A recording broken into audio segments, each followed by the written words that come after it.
शहीद स्मारक पर हुए गोलीकांड के जिम्मेदार ब्रिगेडियर सूर्यदेव सिंह ही हैं। इन्हीं के कहने पर गोली चलाई गई, जिसमें कई बेगुनाह लोग मारे गए। अब मैं अदालत के सामने कुछ ऐसे गवाह पेश करूंगा जो इस हादसे को साबित कर देंगे। सबसे पहले मेरे गवाह हैं municipal councillor mister M.K. Tiwari.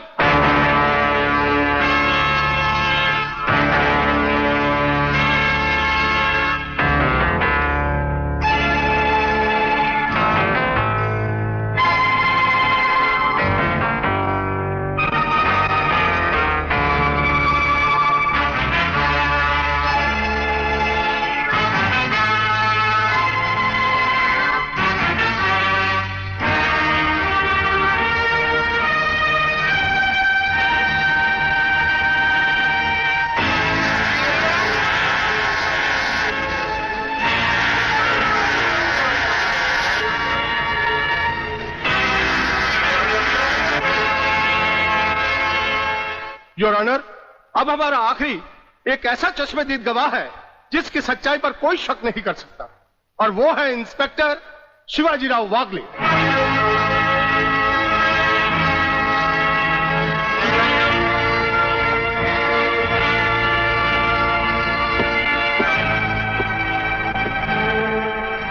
मैं गीता पर हाथ रखकर कसम खाता हूं, जो भी कहूंगा सच कहूंगा, सच के अलावा कुछ नहीं कहूंगा।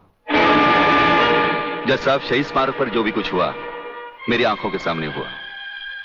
मुझे इस बात का ताज्जुब है और अफसोस भी है कि ब्रिगेडियर सूर्यदेव सिंह जैसे जिम्मेदार और सुलझे हुए अफसर ने ऐसा कदम क्यों उठाया जिससे निर्दोष लोग मारे गए। इस हत्याकांड के जिम्मेदार ब्रिगेडियर सूर्यदेव सिंह ही हैं।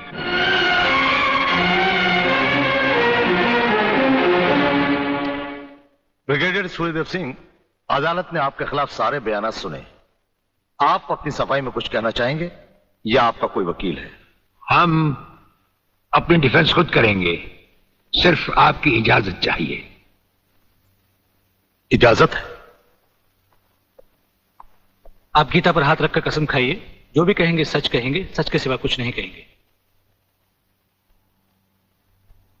जज साहब, क्या अदालत को यकीन है कि गीता और कुरान या बाइबल जैसे पवित्र ग्रंथों पर हाथ रखकर जो गवाहियां दी जाती हैं वो सच होती हैं?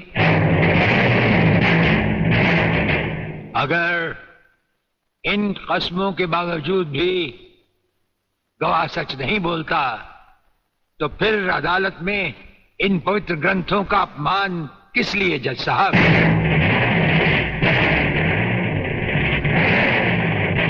अगर फैसला ऐसे सबूत और गवाहों की बिना पर ही होता है जो पैसे से खरीदे जा सकते हैं, तो बंद करवा दीजिए ऐसे रस्म और रवाज जो कि झूठे हैं। ये मुकद्दस ग्रंथ हमारे धर्म और ईमान का ताज है, हमारी जिंदगी की बुनियाद है। हम ये कसम खाएं भी तो कैसे खाएं? यह अदालत आपकी दलीलों की कदर करती है ब्रिगेडियर साहब, लेकिन यह अदालत की बरसों पुरानी रस्म है जो मैं नहीं बदल सकता। तो फिर हम भी अपने ज़मीर के खिलाफ नहीं जा सकते, चाहे वो अदालत हो या जंग का मैदान। आप अपना फैसला सुनाकर अदालत की रस्म को पूरा कीजिए। तमाम सबूत और गवाहों के बयानात को मद्देनजर रखते हुए यह अदालत इस नतीजे पर पहुंची है कि शहीद स्मारक पर बेगुनाहों पर पुलिस ने गोली ब्रिगेडियर सूर्यदेव सिंह के कहने पर चलाई। इसलिए यह अदालत ब्रिगेडियर सूर्यदेव सिंह को 1 साल कैद की सजा सुनाती है। सर, ये लिस्ट उन लोगों की है जिन्हें आपसे मिलना है।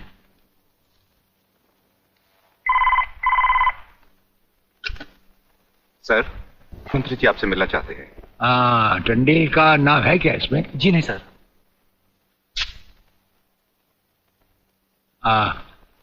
आज तो हम अपना एक मिनट दूसरों को दे चुके हैं, दम लेने की भी फुर्सत नहीं होगी। ऐसा करो, मंत्री जी को कल दोपहर के बाद की कोई भी अपॉइंटमेंट दे दो। Okay sir. Sir, you can't meet him today. अरे अंग्रेजी को मारो गोली और हिंदी में समझो। इस राज्य के मंत्री से मिलने के लिए उसके पास वक्त नहीं है। मैं पूछता हूं वो हमारी खाता है या हम उसकी? इसमें आपकी और हमारे खाने की बात कहां से आ गई? तो ये है ब्रिगेडियर। आप यहां अचानक आ पधारे हैं और हम आज का सारा वक्त औरों को दे चुके हैं। आखिर हम सब जनता ही के तो सेवक हैं। कुर्सी मिलने पर यह समझ लेना कि सारी सरकार आप ही की है, इसे हम कैसे मान लें? आप मुझे ये न समझाएं कि सरकार किसकी है। आप सिर्फ इतना समझिए कि आप एक सरकारी नौकर हैं और आपके सामने खड़ा हुआ ये इंसान इस राज्य का मंत्री है। खादी के कपड़े पहनने से और टोपी लगा लेने से कोई महात्मा गांधी नहीं बन जाता। और सुनिए, हमें नेताओं की भाषा ना तो पहले समझ आई थी और ना कभी आएगी। भाषा छोड़ो ब्रिगेडियर, मैं जो आपसे कहना। आपने जो कुछ भी कहना है कल कह लीजिएगा। आपकी अपॉइंटमेंट नोट करवा दी गई है। और एक बात ये भी याद रखिए कि हमसे बगैर अपॉइंटमेंट के कोई नहीं मिल सकता। और जहां तक हमारा ताल्लुक है, हम किसी से भी किसी वक्त भी कहीं भी मिल सकते हैं, हमारा जब दिल चाहे। शायद आपने वो लेटर नहीं पढ़ा जो सेंट्रल गवर्नमेंट ने आपको भेजा है। उसमें खासुल खास ऑर्डर है कि हमारे किसी भी काम में कोई भी दखल अंदाजी नहीं कर सकता। नमस्कार। नमस्कार।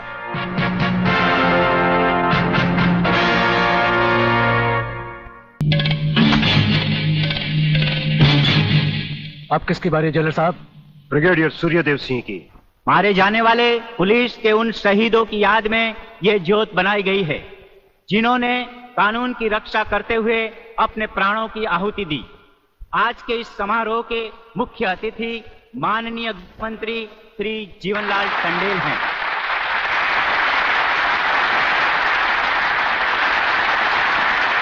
और इस ज्योत का उद्घाटन एक महान योद्धा, परमवीर चक्र विजेता ब्रिगेडियर सूर्यदेव सिंह के हाथों से होगा।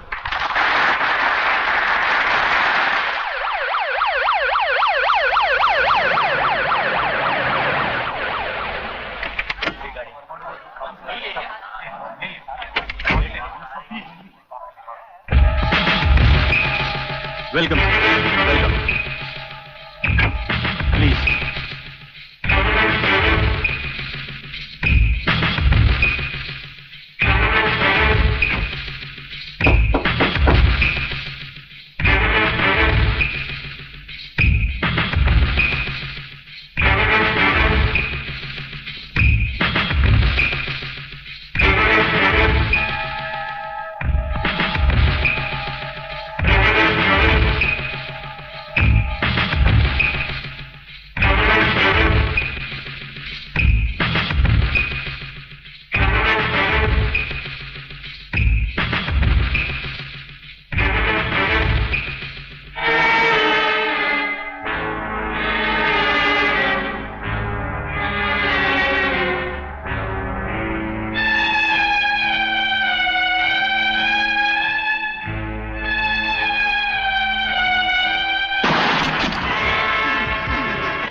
फायरिंग का ऑर्डर क्यों दिया सर?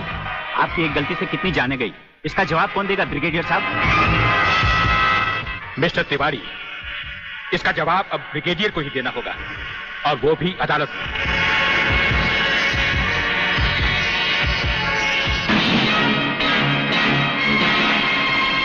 योर ऑनर, शहीद स्मारक पर हुए गोलीकांड के जिम्मेदार ब्रिगेडियर सूर्यदेव सिंह ही हैं।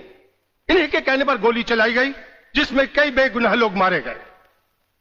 अब मैं अदालत के सामने कुछ ऐसे गवाह पेश करूंगा जो इस हादसे को साबित कर देंगे। सबसे पहले मेरे गवाह हैं municipal councillor mister M.K. Tiwari.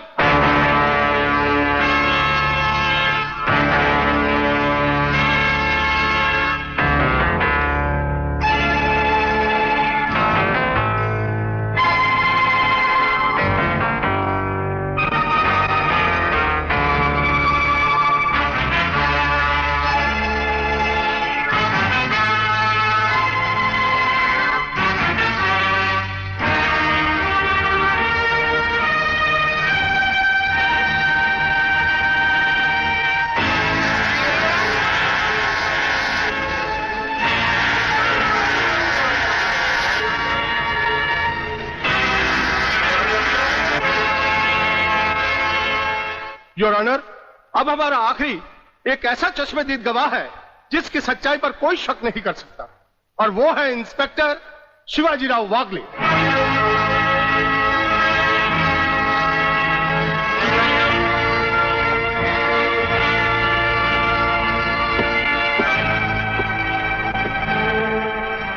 मैं गीता पर हाथ रखकर कसम खाता हूं, जो भी कहूंगा, सच के अलावा कुछ नहीं कहूंगा। जज साहब, शहीद स्मारक पर जो भी कुछ हुआ मेरी आंखों के सामने हुआ।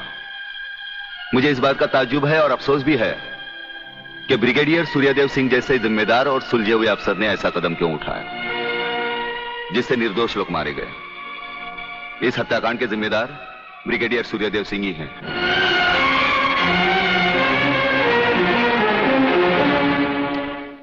ब्रिगेडियर सूर्यदेव सिंह, अदालत ने आपके खिलाफ सारे बयान सुने। आप अपनी सफाई में कुछ कहना चाहेंगे या आपका कोई वकील है? हम अपनी डिफेंस खुद करेंगे, सिर्फ आपकी इजाजत चाहिए। इजाजत है? आप गीता पर हाथ रखकर कसम खाइए, जो भी कहेंगे, सच के सिवा कुछ नहीं कहेंगे। जज साहब, क्या अदालत को यकीन है कि गीता और कुरान या बाइबल जैसे पवित्र ग्रंथों पर हाथ रखकर जो गवाहियां दी जाती हैं वो सच होती हैं? अगर इन कस्मों के बावजूद भी गवाह सच नहीं बोलता तो फिर अदालत में इन पवित्र ग्रंथों का अपमान किस लिए जज साहब?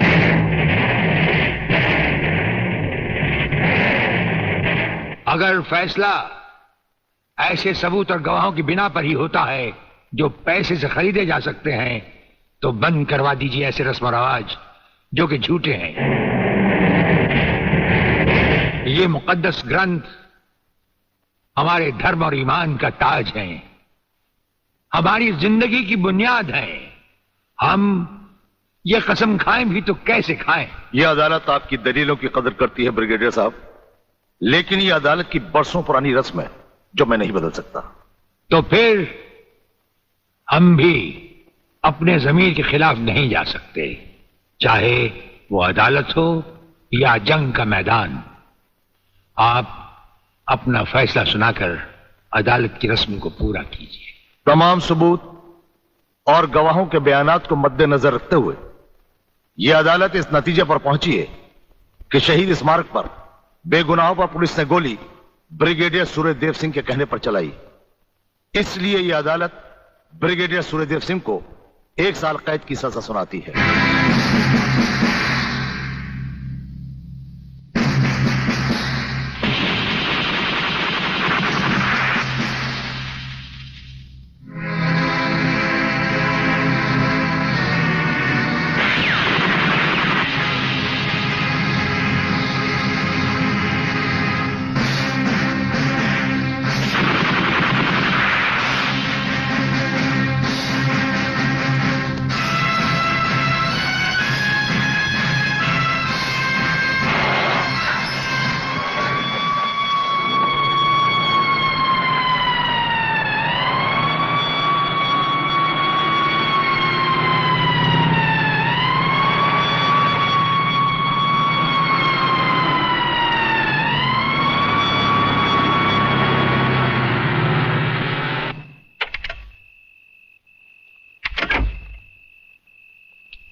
हमारी मीटिंग का बंदोबस्त हो गया?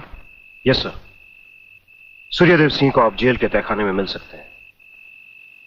गवर्नमेंट डिसिप्लिनरी एक्शन का मामला है, इसलिए हमारे साथ हमारे सेक्रेटरी के अलावा और कोई नहीं जाएगा। Right sir. This way please.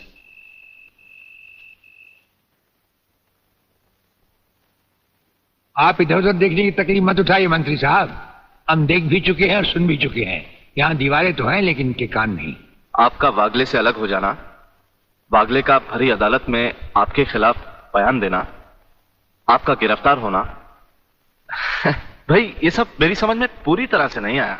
इसलिए तो आपको हमने याद किया है, और जब कभी सुबह समझा जाता है तो इंस्पेक्टर वागले इसी तरह भेस बदल कर हमसे मिलने यहाँ आते रहते।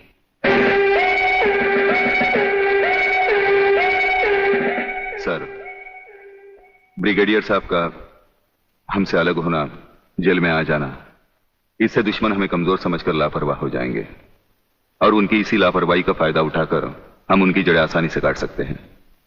हम जिन जराइम की तलाश में हैं, उसकी कुछ जड़ें इस जेल की चार दीवारी में भी पैवस्त हैं।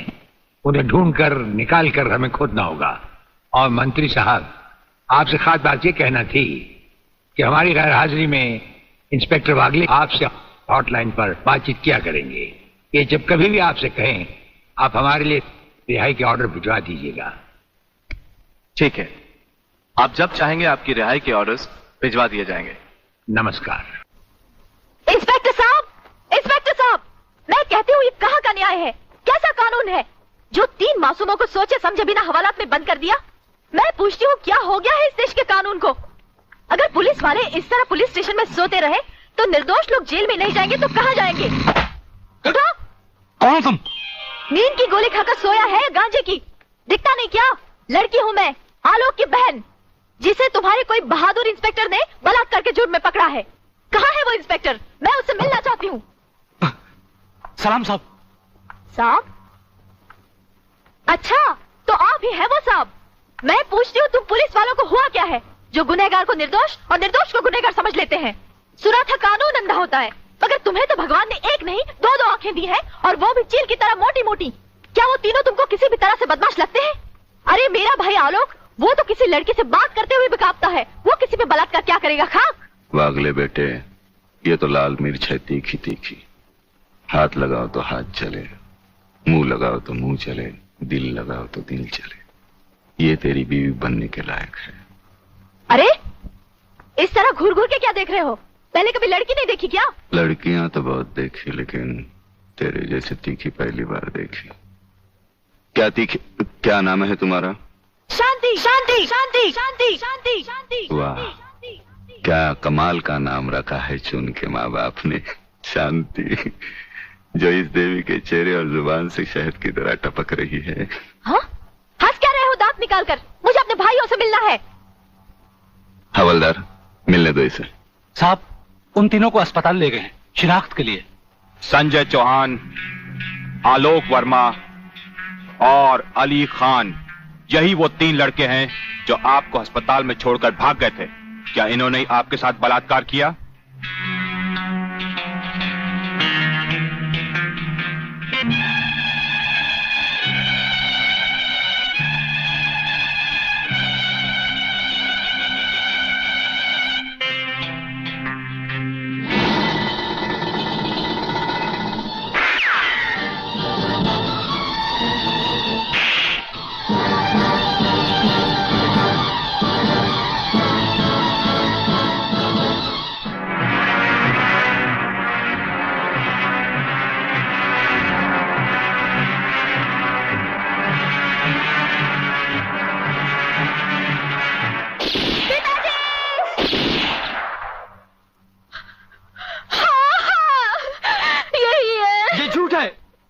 ये सरासर झूठ है।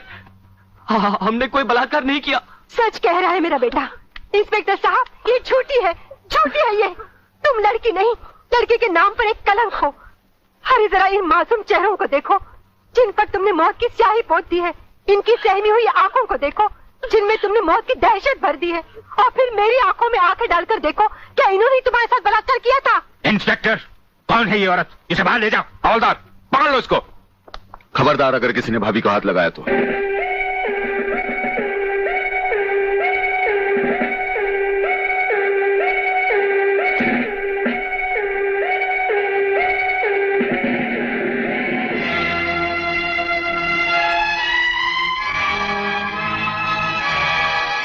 इंस्पेक्टर वागले, आप जानबूझकर अनजान बन रहे हैं।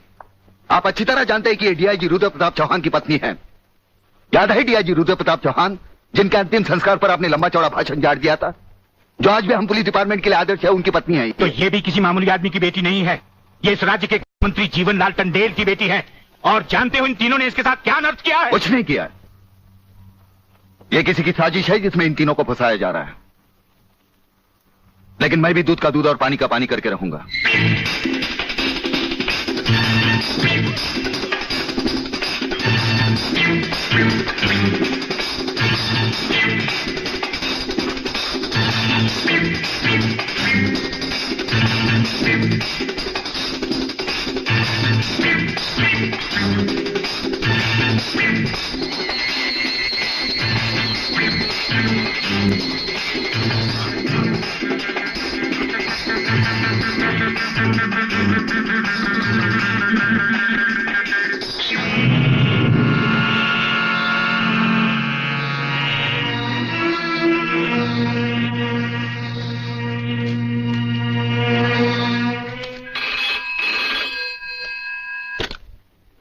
हरिप्रसाद स्पीकिंग।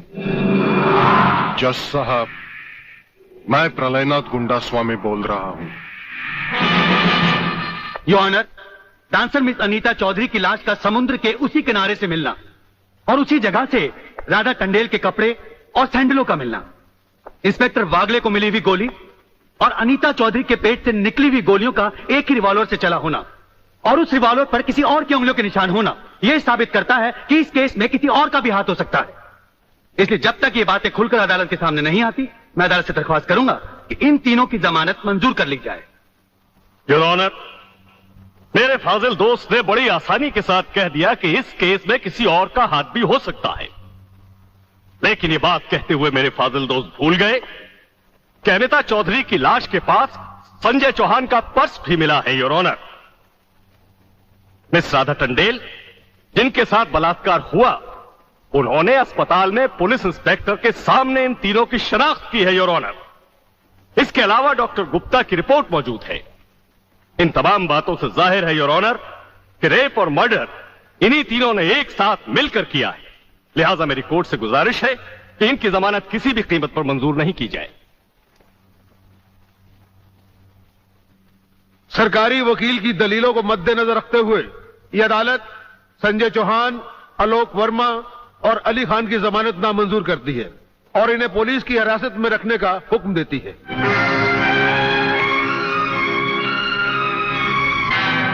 योर ऑनर, मैं इंस्पेक्टर वागले इस केस की छानबीन मैं कर रहा हूं। अदालत से इस केस के बारे में कुछ कहने की इजाजत चाहता हूं। इजाजत है। Thank you sir.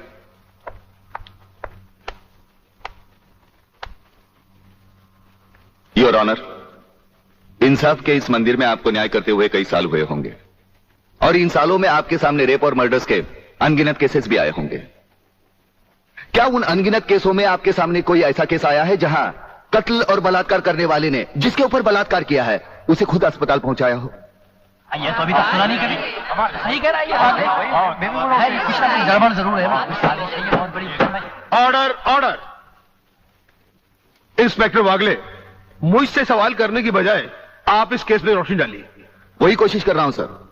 अदालत सरकारी वकील की जिन दलीलों को मद्देनजर रखते हुए इन लड़कों की जमानत नामंजूर कर रही है, मैं उन्हीं दलीलों के बारे में कुछ कहने की इजाजत चाहूंगा। इजाजत है। सरकारी वकील का कहना यह है कि अनीता चौधरी की लाश के पास संजय चौहान का पर्स मिला। हो सकता है बेहोश राधा टंडेल को उठाते वक्त वो पर्स वहां गिर गया हो।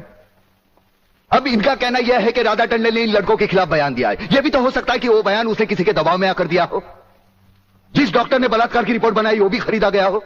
आपकी इन दलीलों से अदालत अपना फैसला नहीं बदल सकती। यह फैसला आप जबरदस्ती इन पर लाद रहे हो। इंस्पेक्टर वागले, अगर मैं चाहूं तो अदालत की तौहीन के जुर्म में मैं तुम्हें अभी टर्मिनेट कर सकता हूं। कोई परवाह नहीं है मुझे इस बात की। मेरा तो विश्वास उठ गया इस कानून से। कौन सा कानून, कैसा कानून? यह कानून तो चंद मुजरिमों की रखेल बन बैठा है। इसलिए लोग अदालत का दरवाजा खटखटाने के बजाय गुंडों की चौखट चूमते हैं। Take him out of the court. अगर जिंदगी में किसी से रिश्वत ना ली हो तो ही मुझे हाथ लगाना।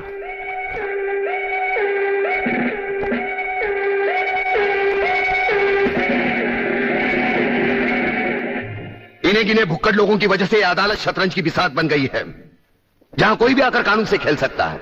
लेकिन इन खिलाड़ियों को अगर मैंने सच्चा कानून नहीं सिखाया तो मेरा नाम भी शिवाजी राव वागले नहीं।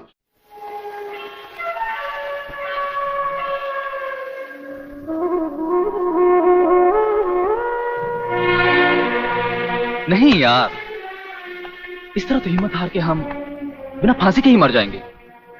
ये क्या हो गया तुम दोनों को यार? अली, सोचता हूं मेरी बहन शांति पर क्या बीत रही होगी। मुझे पढ़ा लिखा कर एक बड़ा इंसान बनाने के लिए क्या कुछ नहीं किया उसने। लोगों के घर में काम कर करके अपने हाथों पे मेहंदी की जगह छाले डाल ली उसने। आलोक, तुम्हारी तो वो सिर्फ बहन है, मगर मेरे लिए वो बहन भी है और मां भी है। अगर बचपन से ही उसका प्यार मुझे ना मिला होता तो शायद ये अनाथ सड़कों पर ही अपना दम तोड़ देता। मेरी मां पर भी क्या बीत रही होगी। वो तो रो रो कर पागल हो गई होगी। अगर मुझे कुछ हो गया तो उसका भरोसा भगवान पर से भी उठ जाएगा। तुम इन 3 लड़कों के केस में कहां उलझ गए? हो सकता है इन बच्चों का केस महज इत्तेफाकी हो। इत्तेफाक नहीं है सर। ये कड़ियां भले ही अलग अलग नजर आ रही हो, लेकिन अगर गौर से देखें तो ये सब एक ही जंजीर की कड़ियां हैं, जिसमें एक न एक दिन जीवनलाल टंडेल, रसिकनाथ और गुंडा स्वामी की कलाइयां फंसेंगी। ये इत्तेफाक नहीं है सर, इत्तेफाक नहीं है।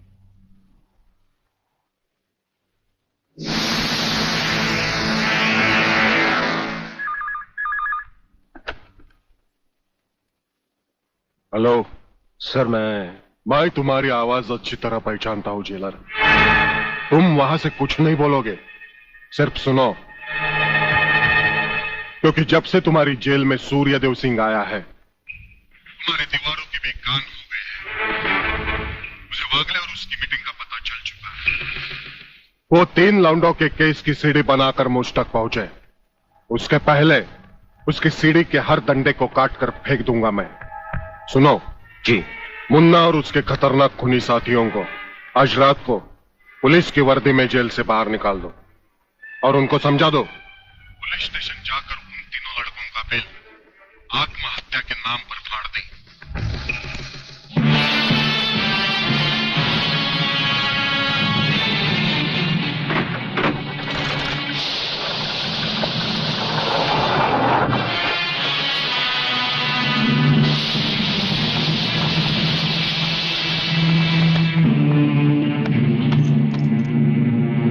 टेलीफोन का वायर काट दो, अब इसे बांध दो।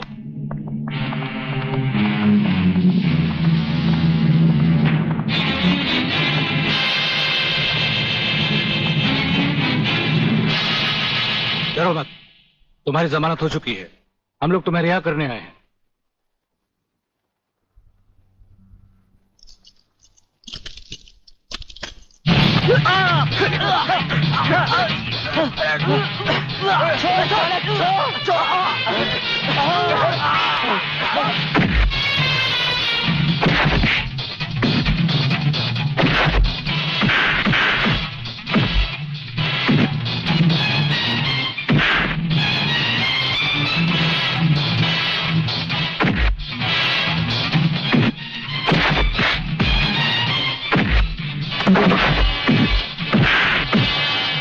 छोड़ना मत संजू।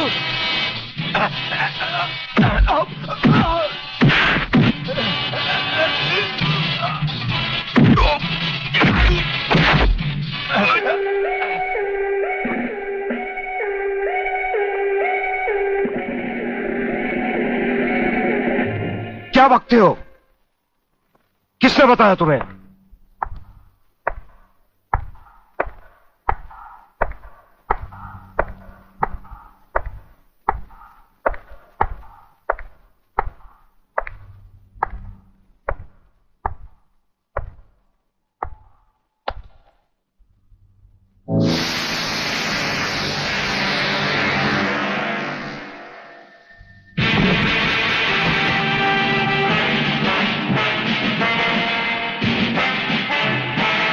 कुछ ही देर पहले तुम जेल की कोठरी में बंद थे, फिर वहां से निकले कैसे?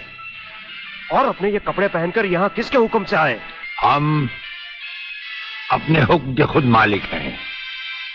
हम अपने हुक्म से ही अंदर आए थे और अपने ही हुक्म से बाहर चले जाएंगे। तुमसे अच्छी तरह मिल लेने के बाद।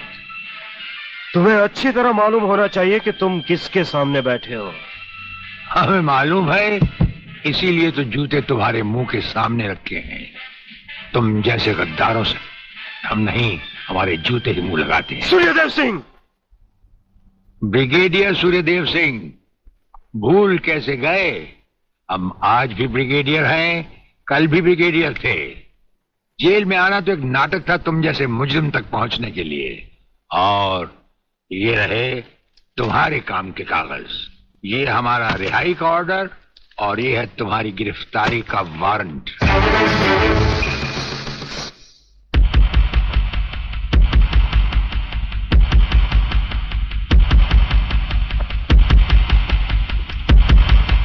याद करो वो दिन जब तुमने ये वर्दी पहनने से पहले एक कसम खाई थी। याद करो।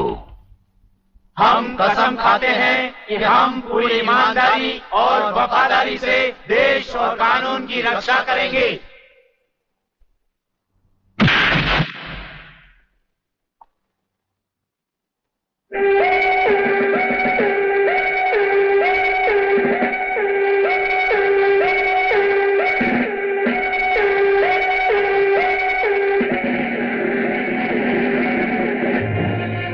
इन नंगों की बारात में ये वर्दी वाला दूल्हा नहीं जाएगा वागले। इसके भी कपड़े उतार डालो।